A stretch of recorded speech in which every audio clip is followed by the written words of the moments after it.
Guys, നമ്മുടെ BGMI അഥവാ പബ്ജിയിൽ Naruto collaboration വന്ന കാര്യം നിങ്ങൾ അറിഞ്ഞു കാണും. അപ്പോൾ ഈ ഒരു നറൂട്ടോയുമായി ബന്ധപ്പെട്ട് എന്തൊക്കെ കാര്യങ്ങളാണ് ഈ ഒരു ഗെയിമിൽ വന്നതെന്ന് തുടങ്ങിയ കാര്യങ്ങളാണ് നമ്മൾ ഡീറ്റെയിൽ ആയി നോക്കാൻ പോകുന്നത്. ഇത് പറയുന്നതിന് മുൻപ് എപ്പോഴത്തെയും പോലെ ഇതൊരു ഗെയിം റിലേറ്റഡ് ആയതുകൊണ്ട് കുറച്ച് കാര്യങ്ങൾ ഞാൻ പറയാം. ഈ വീഡിയോ പ്രധാനമായിട്ടും നിങ്ങൾ BGMI കളിക്കാറില്ല എന്നാൽ നറൂട്ടോ സീരീസ് കാണുന്ന ഒരാളാണ്, അതുപോലെ നിങ്ങൾക്ക് BGMI ഗെയിം അറിയാം, അതായത് BGMI കളിക്കുന്ന ഒരാളാണ്, എന്നാൽ നറൂട്ടോ സീരീസിനെ കുറിച്ച് അത്ര വലിയ ധാരണയില്ല, പിന്നെ അതുപോലെ നിങ്ങൾ ഫ്രീ ഫയർ പ്ലസ് നറൂട്ടോ കാണുന്ന ആൾക്കാരാണെങ്കിൽ അവർക്കും കൂടിയാണ് ഞാൻ ഈ ഒരു വീഡിയോ ചെയ്തിട്ടുള്ളത്. ഞാൻ ഈ ഫ്രീ ഫയറിന്റെ ഇവിടെ എടുത്തു പറയാൻ കാരണം ഈ ഒരു ഗെയിമിനെ ഞാൻ കമ്പയർ ചെയ്ത് പറയുന്നതല്ല, അതായത് ഒരു ഗെയിമിനെ താഴ്ത്തിയും ഒരു ഗെയിമിനെ പൊക്കിയും പറയുന്ന രീതിയിൽ നിങ്ങൾ എടുക്കേണ്ട. ഓൾറെഡി ഫ്രീ ഫയർ ഗെയിമിൽ നമ്മുടെ നറൂട്ടോ കൊളാബറേഷൻ വന്നതാണ്, അതിന്റെ സെറ്റപ്പും കാര്യങ്ങളും നമ്മൾ ഡീറ്റെയിൽ ആയി വീഡിയോ ചെയ്തതുമാണ്. അപ്പോൾ ഇതേ ഒരു നറൂട്ടോ കൊളാബറേഷൻ നമ്മുടെ പബ്ജിയിൽ വന്നാൽ എന്തൊക്കെ മാറ്റങ്ങളാണ് സംഭവിക്കുക എന്നത് ഫ്രീ ഫയർ കളിക്കുന്ന പല ആൾക്കാരും ഒന്ന് അറിയാൻ ആഗ്രഹിക്കുന്നതാണ്. അപ്പോൾ അത് ജസ്റ്റ് എന്തൊക്കെയാണെന്ന് നിങ്ങൾക്ക് മനസ്സിലാക്കാമല്ലോ എന്ന രീതിയിലാണ്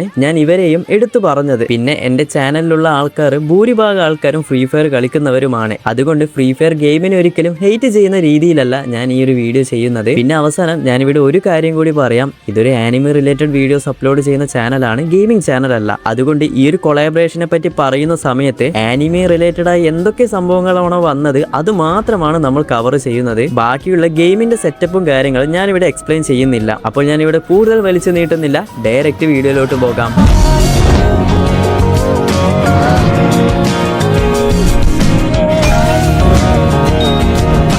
ഓക്കെ, നമുക്ക് എപ്പോഴത്തെയും പോലെ ഒരു ആനിമി ഗെയിമിൽ വന്ന സമയത്ത് ഈ ഒരു കൊളാബറേഷനെ നമുക്ക് രണ്ടായി തിരിക്കാം. ഒന്ന്, നമുക്ക് ആ ഒരു കളിക്കുന്ന സമയത്ത് മാപ്പിൽ വന്ന ചേഞ്ചസ് എന്തൊക്കെയാണെന്ന് നോക്കാം. പിന്നെ രണ്ടാമത്, നമുക്ക് പർച്ചേസ് ചെയ്യാൻ കഴിയുന്ന, അതായത് നമ്മൾ പൈസയൊക്കെ കൊടുത്ത്, അതായത് UC ഡയമണ്ട് ഒക്കെ പറയുന്നില്ലേ, അങ്ങനെ നമ്മൾ പർച്ചേസ് ചെയ്ത് ഓരോ ഔട്ട്ഫിറ്റും കാര്യങ്ങളൊക്കെ എടുക്കുന്നത് അതെന്തൊക്കെയാണെന്ന് രണ്ടാമത് നോക്കാം. ഓക്കെ, നമുക്ക് ആദ്യം മാപ്പിൽ വന്ന സംഭവങ്ങൾ എന്തൊക്കെയാണെന്ന് നോക്കാം. ഇവിടെ ഫ്രീ ഫയറിൽ ബർമുഡ മാപ്പ് എന്ന് പറയുന്നത് പോലെയാണ് BGMIയിൽ ഇറാങ്കിൾ മാപ്പ്. ഈ ഒരു ഇറാങ്കിൾ മാപ്പിന്റെ പല ഭാഗത്തായിട്ടും നറൂട്ടോ കൊളാബറേഷനായി ബന്ധപ്പെട്ട് പല ചേഞ്ചസും നമുക്ക് കാണാൻ കഴിയും. അതിൽ മാപ്പിന്റെ ഈ ഭാഗത്തായിട്ടാണ് നമ്മുടെ കൊനഹ വില്ലേജ് അല്ലെങ്കിൽ ലീഫ് വില്ലേജ് വന്നിട്ടുള്ളത്. ഇനി ഈ ഒരു നറൂട്ടോ സീരീസിലെ ലീഫ് വില്ലേജ് എന്താണെന്ന് ഞാൻ ജസ്റ്റ് പറയാം. സെഞ്ചു വംശത്തിലുള്ള ആൾക്കാരും അതുപോലെ ഉച്ചിഹ വംശത്തിലുള്ള ആൾക്കാരും ഒരു കാലത്ത് വലിയൊരു യുദ്ധത്തിലായിരിക്കും ഉണ്ടാവുക. പിന്നീട് ഈ രണ്ട് വംശത്തിലുള്ള ആൾക്കാരും സമാധാനത്തിലെത്തുകയും പിന്നീട് ഇവർ രണ്ടുപേരും ചേർന്ന് ഒരു വില്ലേജ് ക്രിയേറ്റ് ചെയ്യുന്നു. ഈ വില്ലേജ് ആണ് നമ്മുടെ ലീഫ് വില്ലേജ് അല്ലെങ്കിൽ കൊനഹ വില്ലേജ്. ഇനി അതുപോലെ ഈ ഒരു വില്ലേജിന്റെ രാജാവ് അല്ലെങ്കിൽ ഭരണാധികാരിയെ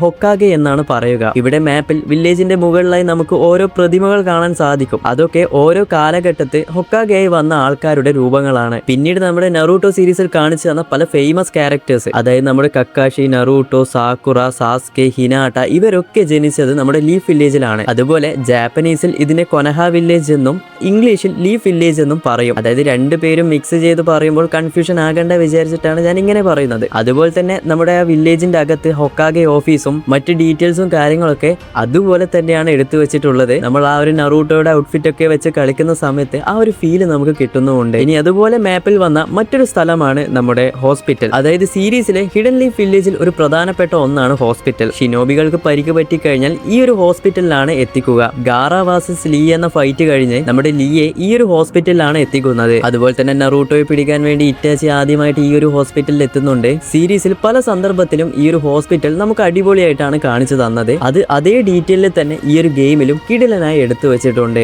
ഇനി നെക്സ്റ്റ് മാപ്പിൽ വന്ന ഒന്നാണ് നമ്മുടെ നിഞ്ച അക്കാദമി. ഇത് എന്താണെന്ന് ചുരുക്കി പറഞ്ഞു കഴിഞ്ഞാൽ നമ്മുടെ നാട്ടിലുള്ളതുപോലെ ഒരു സ്കൂൾ ആണെന്ന് വേണമെങ്കിൽ പറയാം. ഇപ്പോൾ നമുക്ക് LP, UP, SSLC എന്നൊക്കെ പറയുന്നത് പോലെ ഇവിടെ നറൂട്ടോ സീരീസിന്റെ നിഞ്ച പഠനത്തിൽ ഗെനിയൻ, ചുനിയൻ, ജൊനിയൻ എന്നൊക്കെ പറഞ്ഞ് ഓരോ റാങ്കിങ് ഉണ്ട്, അതായത് ഓരോ സ്റ്റേജസ് ഉണ്ട്. അപ്പോൾ ഒരു നോർമൽ വ്യക്തി ഒരു ഷിനോബി അല്ലെങ്കിൽ ഒരു നിഞ്ച ആകാൻ വേണ്ടി പഠിക്കുന്നത് ഈ ഒരു അക്കാദമിയിലൂടെയാണ്. എന്നാൽ നമ്മുടെ BGMI മാപ്പിൽ ഈ ഒരു നിഞ്ച അക്കാദമിയുടെ കൂടെ നമ്മുടെ നറൂട്ടോ സീരീസ് കണ്ട ആൾക്കാർക്ക് മറക്കാൻ പറ്റാത്ത ഒരു ഐറ്റം ഇവിടെ വെച്ചിട്ടുണ്ട്. അത് തന്നെ ആ ഒരു ഊഞ്ഞാൽ. സീരീസ് കാണാത്ത ഒരാൾക്ക് ഈ ഒരു ഊഞ്ഞാൽ കാണുന്ന സമയത്ത് പ്രത്യേകിച്ചൊന്നും തോന്നില്ല. നമ്മുടെ കുട്ടി നറൂട്ടോ ഇല്ലേ, ഈ നറൂട്ടോയെ ചെറുപ്പത്തിൽ തന്റെ കൂടെയുള്ള കുട്ടികൾ എപ്പോഴും അകറ്റി നിർത്തും. ഇതിന്റെ കാരണം നമ്മുടെ നറൂട്ടോ ഒറ്റപ്പെട്ട് വളർന്നു വന്നതാണ്, തന്റെ പേരൻസ് ഒക്കെ മരിച്ചുപോയി. കൂടാതെ നറൂട്ടോയുടെ അകത്താണ് ആ ഒരു നൈൻറ്റെയിൽ ഫോക്സിനെ സീൽ ചെയ്ത് വെച്ചിട്ടുള്ളത്. അതുകൊണ്ട് മറ്റുള്ള കുട്ടികൾ ആ ഒരു ഫോക്സിനെ പോലെ അവനും ഒരു മോൺസ്റ്റർ ആളാണെന്ന് പറഞ്ഞ് എപ്പോഴും അകറ്റി നിർത്തും. അപ്പോൾ തന്നെ എപ്പോഴും ഒറ്റപ്പെടുത്തി ആ ഒരു ഊഞ്ഞാലിൽ ഒറ്റയ്ക്കിരിക്കുന്ന ഒരു ഇമേജ് സീരീസിൽ നമുക്ക് കാണാൻ സാധിക്കും. അതുപോലെ തന്നെ അത്രയും ഡീറ്റെയിൽ ആയിട്ട് ഈ ഒരു ഗെയിമിലും നിഞ്ച അക്കാദമിയുടെ മുന്നിലായിട്ട് ആ ഒരു ഊഞ്ഞാൽ നമുക്ക് കാണാൻ കഴിയും. ഇതും എനിക്ക് വളരെയധികം ഇഷ്ടപ്പെട്ടു. ഇനി നെക്സ്റ്റിൽ വന്ന മറ്റൊരു സംഭവമാണ് the Valley of the end, അതായത് ആ ഒരു വാട്ടർഫോൾ അല്ലെങ്കിൽ വെള്ളച്ചാട്ടം. ഈ ഒരു BGMI നറൂട്ടോ കൊളാബറേഷനിൽ ഏറ്റവും ബ്യൂട്ടിഫുൾ ആയിട്ടുള്ള പ്ലേസ് ആണ് ഈ ഒരു വെള്ളച്ചാട്ടം. നോർമൽ BGMI കളിക്കുന്ന ഒരാൾക്ക് ഈ ഒരു വെള്ളച്ചാട്ടം പ്രത്യേകിച്ചൊന്നും തോന്നില്ല. എന്നാൽ ഇതിന് പുറകിൽ വലിയൊരു കഥയുണ്ട്. ഇവിടെ സീരീസിൽ നോക്കിക്കഴിഞ്ഞാൽ നമ്മൾ നേരത്തെ പറഞ്ഞ ആ ഒരു ലീഫ് വില്ലേജിന്റെ ഫസ്റ്റ് ഹൊക്കാഗെയാണ്, അതായത് ഫസ്റ്റത്തെ ഭരണാധികാരിയാണ് നമ്മുടെ ഹാഷിരാമ സെഞ്ചു. അപ്പോൾ ഈ ഒരു ഹാഷിരാമയും ഈ സീരീസിന്റെ പ്രധാന വില്ലനായിട്ടുള്ള മാദറയും തമ്മിൽ ഒരു ഫൈറ്റ് നടക്കുന്നുണ്ട്. അങ്ങനെ 3 ദിവസത്തോളം ഈ ഒരു ഫൈറ്റ് നടക്കുകയും ആ ഒരു പ്ലേസ് മുഴുവനായും ഡിസ്ട്രോയ് ആയി അവിടെ ചെറിയൊരു വെള്ളച്ചാട്ടം ഉണ്ടാവുകയും ചെയ്യും. അങ്ങനെ ആ ഒരു ചരിത്ര യുദ്ധത്തിന്റെ സ്മരണയ്ക്കായി അവിടെ ഉണ്ടായ ജനങ്ങൾ വെള്ളച്ചാട്ടത്തിന്റെ 2 ഭാഗത്തായി നമ്മുടെ ഹാഷിരാമയുടെ പ്രതിമയും മാദറയുടെ പ്രതിമയും അവിടെ നിർമ്മിച്ചു. ഇനി നെക്സ്റ്റ് മാപ്പിൽ വന്ന മറ്റൊന്നാണ് നമ്മുടെ ചുനിയൻ എക്സാം ഫൈനൽ ഏരിയ. അതായത് ഇവർ പഠിക്കുന്ന സമയത്ത് ഇവർക്ക് ടെക്സ്റ്റ് എക്സാം കൂടാതെ ഫൈറ്റും നടക്കും. ഇപ്പോൾ സാസ്കെ വാസസ് ഗാറ, നറൂട്ടോ വാസസ് നെജി, ഷിക്കമാറു വാസസ് ടെമറി തുടങ്ങിയ സീരീസിൽ കാണിച്ചു തന്ന ഐക്കോണിക് ഫൈറ്റ് ഒക്കെ നടന്നത് ഈ ഒരു സ്ഥലത്താണ്. എന്നാൽ നമുക്ക് ഇവിടെ BGMI മാപ്പിൽ ഈ ഒരു സ്ഥലം കുറച്ച് സ്പെഷ്യൽ ആയിട്ടാണ് വെച്ചിട്ടുള്ളത്. അതായത് നമ്മൾ ഈ മാപ്പിൽ ഇറങ്ങിക്കഴിഞ്ഞാൽ നമുക്ക് ഗണ്ണോ മറ്റു കാര്യങ്ങളൊന്നും കിട്ടില്ല. ഇവിടെ നറൂട്ടോ സീരീസിൽ ഉള്ളതുപോലെ കുറച്ച് പവേഴ്സ് മാത്രമേ നമുക്ക് യൂസ് ചെയ്യാൻ കഴിയുകയുള്ളൂ. അതും നമ്മൾ വോയിസ് വെച്ച് ഉപയോഗിക്കണം. ഞാൻ പറഞ്ഞു തരാം. ഞാനിപ്പോൾ ഇറങ്ങിയ സമയത്ത് എക്സാമ്പിൾ എനിക്കൊരു ഫയർബോൾ ജുട്സുവിന്റെ പവർ കിട്ടി. ഇനി ഞാനത് എനിമിയുടെ മേൽ യൂസ് ചെയ്യണമെങ്കിൽ ഞാൻ എന്റെ ഫോണിന്റെ മൈക്കിലൂടെ ഫയർബോൾ ജുട്സു എന്ന് പറഞ്ഞു കഴിഞ്ഞാൽ ഈ ഒരു ജുട്സു വർക്കാകുകയും എനിമിയുടെ മേൽ കൊള്ളുകയും ചെയ്യും. എനിക്ക് തോന്നുന്നു BGMI ആദ്യമായിട്ടാണ് ഇങ്ങനൊരു സെറ്റപ്പ് നമുക്ക് കൊണ്ടുവരുന്നത്. ഇതും നല്ല വെറൈറ്റി ആയി അടിപൊളിയായിട്ട് എനിക്ക് തോന്നി. ഇനി മാപ്പിൽ വന്ന മറ്റൊന്നാണ് ഉച്ചിഹയുടെ ആ ഒരു സീക്രട്ട് റൂം. അതായത് മാപ്പിന്റെ ഒരു ഭാഗത്തെത്തി കഴിഞ്ഞാൽ ഒരു അണ്ടർഗ്രൗണ്ട് റൂം കാണാൻ സാധിക്കും. അതായത് ഉച്ചിഹ വംശത്തിന്റെ ഒരു വലിയ ഹിസ്റ്ററി ഉണ്ട്. അതൊരു കല്ലിൽ കൊത്തി എഴുതിയിട്ടാണ് ഉള്ളത്. സീരീസ് കണ്ടവർക്ക് ഇത് പെട്ടെന്ന് മനസ്സിലാകും. ഇതേ സംഭവം നമ്മുടെ ഗെയിമിലും നമുക്ക് കാണാൻ സാധിക്കും. ഇതും അത്യാവശ്യം നല്ല രീതിയിലാണ് ഇവിടെ കാണിച്ചു തന്നിട്ടുള്ളത്. ഇനിയുള്ളതാണ് നമ്മുടെ ഗ്രേറ്റ് നറൂട്ടോ ബ്രിഡ്ജ്. BGMI കാണിച്ചു തന്ന ഈ ഒരു പാലത്തിനും ചെറിയൊരു ഹിസ്റ്ററി ഉണ്ട്. നറൂട്ടോ സീരീസിൽ ലാൻഡ് ഓഫ് വേവ്സ് എന്ന് പറഞ്ഞിട്ടുള്ള ഒരു സ്ഥലത്താണ് ഈ ഒരു പാലം ഉള്ളത്. സീരീസിൽ ആദ്യം ഈ ഒരു പാലം എന്തിനാണ് നിർമ്മിക്കുന്നതെന്ന് നോക്കിയാൽ പിന്നോക്കം നിൽക്കുന്ന ആ ഒരു കരയുമായിട്ട് ഒരു പാലം ബന്ധിപ്പിച്ച് സാമ്പത്തിക വളർച്ചയ്ക്ക് വേണ്ടി കച്ചവടം ചെയ്യാനും മറ്റുമാണ് അവിടെയുണ്ടായ ജനങ്ങൾ ഇത് നിർമ്മിക്കാൻ തുടങ്ങിയത്. എന്നാൽ ഇവിടെ ഗേറ്റോ എന്ന് പറഞ്ഞിട്ടുള്ള ഒരു വില്ലൻ വരികയും, അതായത് ഒരു ഉന്നത വ്യവസായി, അയാൾ വന്ന് ഈ ഒരു പാലം നിർമ്മിക്കുന്നത് തടയാൻ വേണ്ടി ശ്രമിക്കും. അങ്ങനെ ഇത് മനസ്സിലാക്കിയാണ് നമ്മുടെ നറൂട്ടോ, കക്കാഷി, സാസ്കെ, സാക്കുറ ഇവർ 3 പേരും കാവൽക്കാരായി നിൽക്കുന്നു. പിന്നീട് ഈ സമയത്ത് സാബുസ വരുന്നതും പിന്നെ കുറച്ച് കാര്യങ്ങളുണ്ട്, ഞാൻ സ്പോയിലർ ആക്കി പറയണ്ട എന്ന് വിചാരിച്ചിട്ടാ. അങ്ങനെ അവസാനം ഈ ഒരു പാലം നിർമ്മിക്കുകയും ഈ പാലം നിർമ്മിക്കാൻ വേണ്ടി നമ്മുടെ നറൂട്ടോ അവിടെ ഉണ്ടായ പണിക്കാർക്കും എല്ലാവർക്കും ആത്മവിശ്വാസവും പ്രതീക്ഷയൊക്കെ കൊടുത്ത് എപ്പോഴും കൂടെ സപ്പോർട്ട് ഉണ്ടായതുകൊണ്ട് അവസാനം ഈ ഒരു പാലത്തിന് നറൂട്ടോ ബ്രിഡ്ജ് എന്ന പേര് വെക്കുകയും ചെയ്തത്. വളരെ ചുരുക്കിയാണ് ഇത് ഞാൻ പറഞ്ഞത്. ഇത് ഡീറ്റെയിൽ ആയി പറയാൻ നിന്ന് കഴിഞ്ഞാൽ ഈ വീഡിയോ ഒന്നും മതിയാകില്ല. ഇനി മാപ്പിൽ വന്ന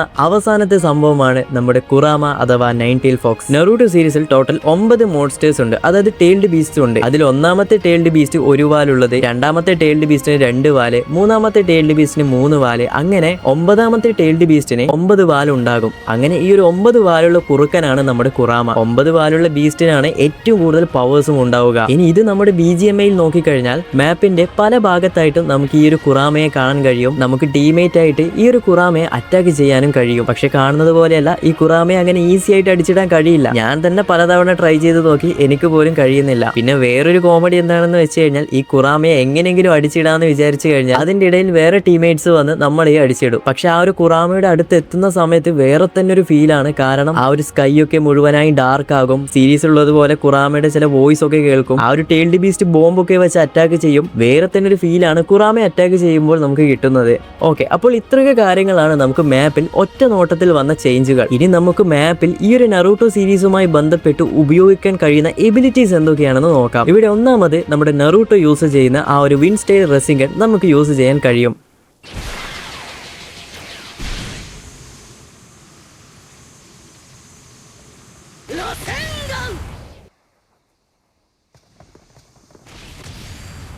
അതുപോലെ നമ്മുടെ സാസ്കെ യൂസ് ചെയ്യുന്ന ആ ഒരു ചിതോരി,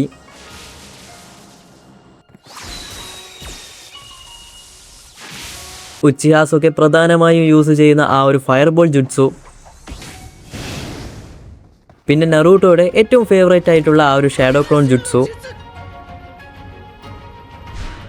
പിന്നെ നമ്മുടെ കക്കാഷിയൊക്കെ യൂസ് ചെയ്യുന്ന ആ ഒരു മഡ്വാൾ ജുട്സു. ഈ ഒരു മഡ്വാൾ ജുട്സുവിന് മറ്റൊരു പ്രത്യേകതയുണ്ട്. അതായത് മഡ്വാൾ ജുട്സു യൂസ് ചെയ്യുന്ന സമയത്ത് ആ ഒരു കക്കാഷിയുടെ ഡോഗ്സ് ഇല്ലേ, അതിനൊക്കെ നമുക്ക് ഇവിടെ കാണാനും കഴിയും. പിന്നെ നമ്മുടെ മിനാട്ടോയുടെ FTG ഇല്ലേ, അതായത് ഫ്ലൈയിങ് തണ്ടർ ഗോഡ്, അതും ഇവിടെ യൂസ് ചെയ്യാൻ കഴിയും. എന്നാൽ ഇവിടെ അതിൽ ചെറിയൊരു മാറ്റം കൂടി ഉണ്ട്. നമ്മുടെ കയ്യിൽ FTGയും അതുപോലെ തന്നെ ആ ഒരു റെസിംഗനും ഉണ്ടെങ്കിൽ ആ ഒരു FTG യൂസ് ചെയ്യുന്ന സമയം ഓട്ടോമാറ്റിക്കായി റെസിംഗനും വരും.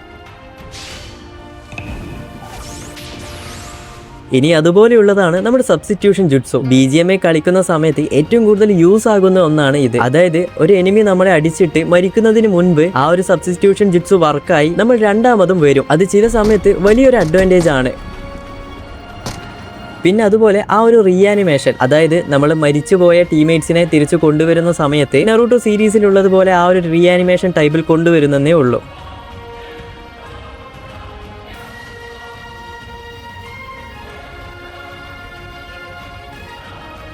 ഇതിലെ ലാസ്റ്റുള്ള എബിലിറ്റിയാണ് ആ ഒരു കുറാമ ചാക്ര. അതായത് ആ നൈൻറ്റെയിൽ ഫോക്സിന്റെ ആ ഒരു എനർജി. അതായത് മാപ്പിൽ പല ഭാഗത്തായിട്ട് നമ്മുടെ കുറാമയെ കാണാൻ കഴിയുമെന്ന് പറഞ്ഞില്ലേ, ഈ ചില സമയത്ത് കുറാമയാണെങ്കിൽ ഉറങ്ങിക്കൊണ്ടിരിക്കും. അപ്പോൾ ഉറങ്ങിക്കൊണ്ടിരിക്കുന്ന സമയത്ത് നമ്മൾ കുറാമയുടെ അടുത്ത് പോയി കഴിഞ്ഞാൽ കുറാമ അറിയാതെ കുറാമയുടെ ചാക്ര നമുക്ക് എടുക്കാൻ കഴിയും. ഈ ചാക്ര എടുത്താലുള്ള ഒരു ഗുണം എന്താണെന്നാൽ നമ്മൾ പെട്ടെന്ന് ഹീലാകും. അതായത് നമ്മൾ നേരത്തെ ഈ പറഞ്ഞ എബിലിറ്റീസ് ഒക്കെ ഇല്ലേ, അതായത് റെസിംഗൻ, ചിത്തോരി തുടങ്ങിയവയെല്ലാം, അതൊക്കെ കുറച്ചും കൂടി കൂടുതൽ സമയം ഈ ഒരു കുറാമ ചാക്ര ഉണ്ടെങ്കിൽ യൂസ് ചെയ്യാൻ കഴിയും.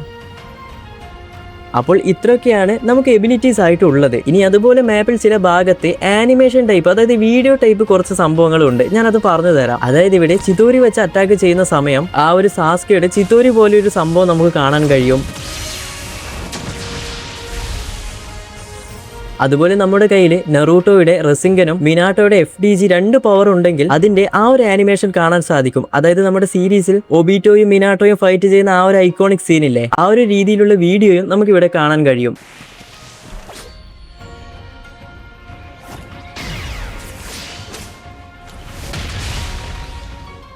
പിന്നെ മാപ്പിന്റെ പല ഭാഗത്തായിട്ട് ചില സമയത്ത് കക്കാഷി ഉണ്ടാകും. കക്കാഷിയെ കാണാനും കക്കോഷിയോട് സംസാരിക്കാനുള്ള ഒരു ഓപ്ഷനും ഇവിടെ കൊടുത്തിട്ടുണ്ട്. അത് വളരെ റെയർ ആയിട്ട് മാത്രമേ നമുക്ക് കിട്ടുകയും ഉള്ളൂ. പിന്നെയുള്ളത് നമ്മൾ നേരത്തെ പറഞ്ഞ ആ ഒരു വാട്ടർഫോൾ ഇല്ലേ, വെള്ളച്ചാട്ടം. ആ ഒരു വെള്ളച്ചാട്ടത്തിന്റെ ഇടയ്ക്ക് നിന്നും ഒരു വീഡിയോ എടുക്കാൻ പറ്റും. നിങ്ങൾ പല റീൽസിലും അത് കണ്ടിട്ടുണ്ടാകും. അതായത് നമ്മുടെ നറൂട്ടോ റെസിംഗൻ വെച്ചും അതുപോലെ സാസ്കെ ചിത്തോരി വെച്ചും അടിക്കുന്ന ഒരു ഐക്കോണിക് സീനാണ്. അത് നമ്മുടെ ടീംമേറ്റ്സ് വെച്ച് ഒരു വീഡിയോ പോലെ നമുക്ക് കാണിച്ചു തരും. അത് നല്ല സൂപ്പർ ആയിട്ടാണ് ഇവിടെ ഉള്ളത്.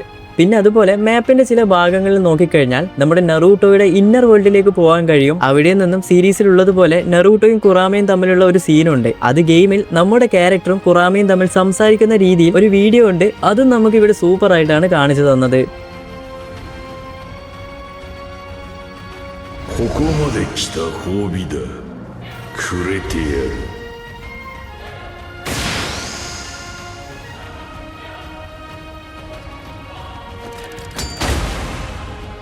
ഇത്രയൊക്കെ കാര്യങ്ങളാണ് നമുക്ക് മാപ്പിലായിട്ട് ഗെയിം കളിക്കുന്ന സമയത്ത് ഉള്ളത്. ഇനി നമുക്ക് നേരെ പർച്ചേസ് ചെയ്യാൻ കഴിയുന്ന ഐറ്റംസ് ഏതൊക്കെയാണെന്ന് നോക്കാം. ഇവിടെ പ്രധാനമായി വന്ന ഒന്നാണ് പ്രൈസ് പാത്ത്. ഇവിടെ ആദ്യം നമുക്ക് പ്രൈസ് പാത്ത് നോക്കാം. പ്രൈസ് പാത്തിൽ പ്രധാനമായിട്ടും വന്നിട്ടുള്ളത് നമ്മുടെ അക്കാട്സുകിയുടെ ഒരു ഔട്ട്ഫിറ്റ്, അതുപോലെ തന്നെ ആ ഒരു ഷിനോബിയുടെ ഔട്ട്ഫിറ്റ്, പിന്നെ അൻബുവിന്റെ ആ ഒരു ഔട്ട്ഫിറ്റ്, അതുപോലെ തന്നെ നറൂട്ടോ ഷിപ്പുഡൻ എന്ന് എഴുതിയിട്ടുള്ള ഒരു പാരച്ചൂട്ട്, നറൂട്ടോയുടെ ഒരു അവതാർ, പിന്നെ നറൂട്ടോയുടെ ആ ഒരു ഹെഡ് ബാൻഡ്, ഒബീറ്റോയുടെ മാസ്ക്, അൻബുവിന്റെ ആ ഒരു മാസ്ക്, പിന്നെ നറൂട്ടോയുടെ ഒരു ഇമോട്ട്,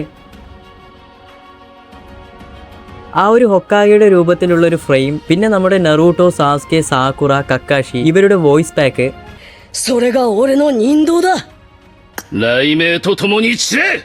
私の後ろ姿をしっかり見ててください。俺は畑かかしって名前だ。 പിന്നെയുള്ളത് ഈ ഒരു പ്രൈസ് പാത്തിലെ മെയിൻ ഐറ്റം നമ്മുടെ നറൂട്ടോ, സാസ്കെ, സാക്കുറ, കക്കാഷി, ഹിനാട്ട, ജിറയ, സുനാഡെ, ഗാറ, മാദ്ര, ഈ പറഞ്ഞ ക്യാരക്ടേഴ്സിന്റെ ഏതെങ്കിലും 2 ഔട്ട്ഫിറ്റ് നമുക്ക് ഇതിൽ എടുക്കാൻ സാധിക്കും. フートン螺旋手裏剣。やってやる。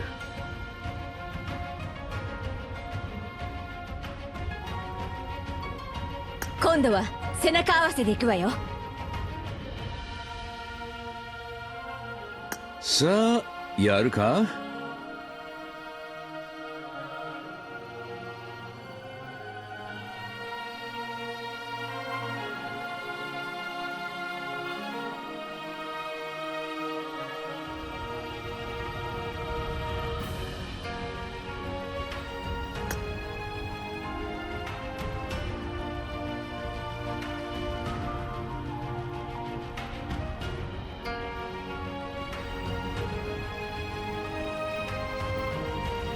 പിന്നെ നമുക്കൊരു ലക്കി സ്പിൻ വന്നിട്ടുണ്ട്. അതിൽ പ്രധാനപ്പെട്ട ഐറ്റംസ് നമ്മുടെ കുട്ടി കുറാമയുടെ, അതായത് ആ ഒരു നൈൻറ്റീൽ ഫോക്സിനെ നമുക്കൊരു പെറ്റായി കിട്ടും. കാണാൻ നല്ല ക്യൂട്ടായിട്ട് നല്ല അടിപൊളിയായിട്ടാണ് ഉള്ളത്. പിന്നെ അതേപോലെ ഒരു മോൺസ്റ്റർ ട്രക്കിന്റെ ഒരു സ്കിൻ, നമ്മുടെ മൈഗയുടെ 8 ഗേറ്റ് ഇല്ലേ അതിന്റെ ഒരു ഇമോട്ട്, ഹൊക്കാഗയുടെ ഒരു തൊപ്പി, ഇതൊക്കെയാണ് ഒന്നാമത്തെ ലക്കി സ്പിന്നിലുള്ളത്. എന്നാൽ നമ്മുടെ മെയിൻ സ്പിന്നിലേക്ക് നോക്കിക്കഴിഞ്ഞാൽ ആദ്യം തന്നെ നമ്മുടെ 6 പാത്ത് മോഡിലുള്ള നറൂട്ടോയുടെ ഔട്ട്ഫിറ്റ് കിഡിലൻ, അത്രയധികം ഡീറ്റെയിൽ ആയിട്ടാണ് ഈ സാധനം വെച്ചിട്ടുള്ളത്. പിന്നെ അതുപോലെ തന്നെ സേജ് മോഡിലുള്ള നറൂട്ടോ,